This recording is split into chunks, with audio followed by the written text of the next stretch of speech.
తాము బలహీనులము కనుక సాధన చెయ్యలేమని కొందరు భావించటం నిజంగా ఆశ్చర్యకరంగా ఉంటుంది.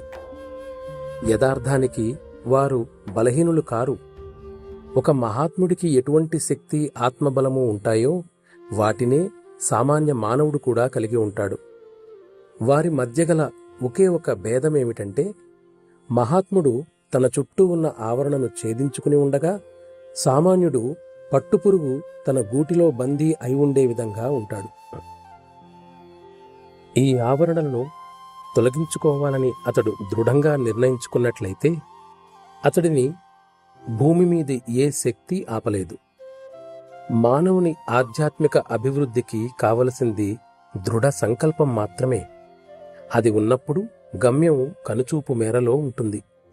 నీకు ఈ రెండూ ఉన్నప్పుడు అపజయానికి అస్సలు ఎటువంటి అవకాశమూ ఉండదు. సత్ను నిశ్చయంగా సిద్ధించుకోవటానికి ఒక్కసారి దృఢంగా సంకల్పిస్తే సరిపోతుంది. దృఢ సంకల్పంతో ఆధ్యాత్మిక రంగంలోకి ప్రవేశిస్తే సగం దూరాన్ని దాటినట్లే అవుతుంది. అప్పుడు నీకు ఏదీ అడ్డుగా నిలవదు. అందువల్ల దయచేసి గమ్యాన్ని చేరలేననే అపోహ వద్దు. రాయిలాగా అచంచలంగా ఉండాలి. విజయం దానంతటదే తప్పక ప్రాప్తిస్తుంది. గురువునందు విశ్వాసం ఎంతో గణనీయమైనది.